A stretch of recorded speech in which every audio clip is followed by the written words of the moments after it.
सुर्खियां बना हुआ है। और इसी के साथ आगे बढ़ते हुए अब अगली खबर का रुख करते हैं यूपी चुनाव की बात। और यूपी चुनाव की आहट के बीच प्रतापगढ़ की धरती से मुख्यमंत्री योगी आदित्यनाथ ने विपक्ष पर अब तक का सबसे बड़ा हमला बोला है। सीएम योगी ने सीधे सपा और कांग्रेस को कटघरे में खड़ा करते हुए कहा कि जो लोग कभी अदालत में भगवान राम के अस्तित्व को नकारते थे, आज वो राम मंदिर पर सवाल उठा रहे हैं। मुख्यमंत्री ने तुष्टीकरण की राजनीति पर करारा तंज कसते हुए कहा कि पहले धार्मिक स्थलों का पैसा कब्रिस्तान की बाउंड्री वॉल पर खर्च होता था और कांवड़ यात्रा पर बैन लगा दिया जाता था, लेकिन आज यूपी में तुष्टीकरण नहीं, सिर्फ कानून का राज चलता है। आपने देखा होगा पिछले कुछ दिनों से इनके द्वारा भारत की सनातन आस्था पर प्रहार करने की कितनी शरारतें हो रही हैं, किस प्रकार की बयानबाजी की जा रही है। याद करिए, जो कांग्रेस कहती थी कि राम हुए ही नहीं, जो कांग्रेस कहती थी कि कृष्ण हुए ही नहीं, अयोध्या में जो कांग्रेस, जो समाजवादी पार्टी बाबरी ढांचे का समर्थन करके उसके लिए घड़ियाली आंसू बहा रही थी, आज वही कांग्रेस और समाजवादी पार्टी गिरगिट की तरह कैसे रंग बदली है, अब आप देख रहे होंगे।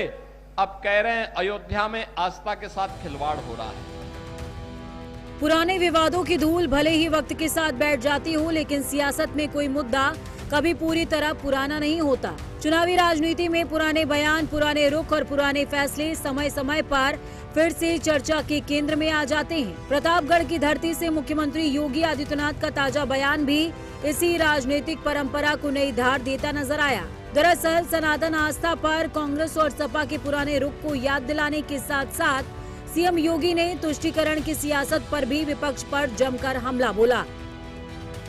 लेकिन कांग्रेस को बोलने का कोई अधिकार नहीं है। जो कांग्रेस राम के अस्तित्व को नकारती थी, जो समाजवादी पार्टी राम भक्तों पर गोली चलाती थी, वे आस्था की कौन सी बात कर रहे हैं। जो धार्मिक हिंदू विरासत से जुड़े हुए धार्मिक स्थलों के पुनरुद्धार का पैसा कब्रिस्तान की बाउंड्री वॉल पर खर्च कर देते थे, वे लोग कौन सी आस्था की बात कर रहे हैं। उनसे पूछना चाहिए, वे जब तुम्हारी सरकार थी तब तुम राम भक्तों पर गोली चलाते थे, जय श्री राम बोलने पर लाठी डंडा चलाते थे। कांग्रेस सुप्रीम कोर्ट में तक बोलती थी कि राम तो हुए ही नहीं। ये कांग्रेस के हाल थे। देश की सबसे बड़ी, सबसे प्राचीन पुरानी पार्टी, राजनीतिक पार्टी इस प्रकार की बात उस समय कहती थी। लेकिन बहनों और भाइयों, अब यह देश कांग्रेस और समाजवादी पार्टी के चंगुल में नहीं फंसने वाला है। सियासत में भगवान राम केवल आस्था का नहीं बल्कि वैचारिक और राजनीतिक विमर्श का भी बड़ा केंद्र रहे हैं। अयोध्या में राम मंदिर निर्माण के बाद राम के नाम पर सियासत का स्वर और तेज हुआ।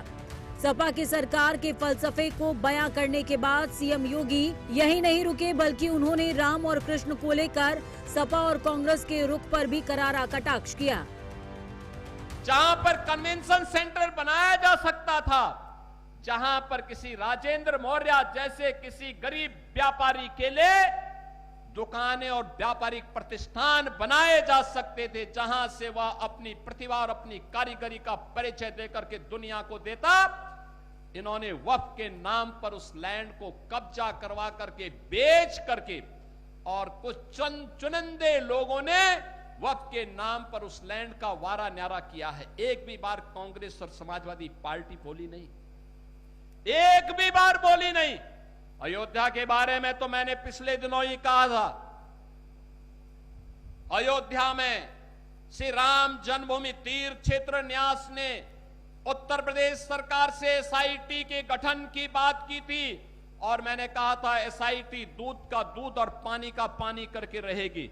और बहनों और भाइयों, अयोध्या में एसआईटी ने जो जांच की, प्रारंभिक रिपोर्ट के आधार पर ट्रस्ट ने कार्रवाई करते हुए एफआईआर दर्ज कराई।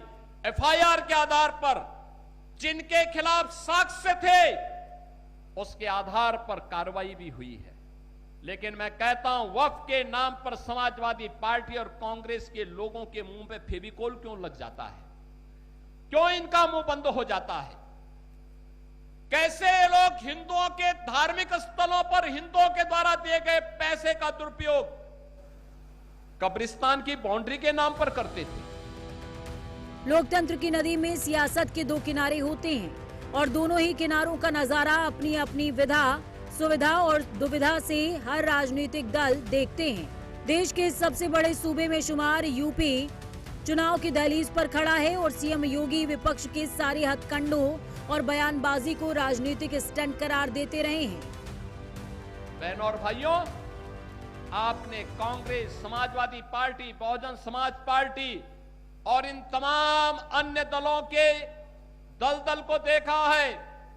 प्रदेश के नौजवानों के सामने, प्रदेश के नागरिकों के सामने जिन्होंने पहचान का संकट खड़ा किया था, वे लोग फिर से चुनाव नजदीक आते हुए देख करके फिर से उनके सिर उठते हुए दिखाई दे रहे हैं। वे साजिशें कर रहे हैं।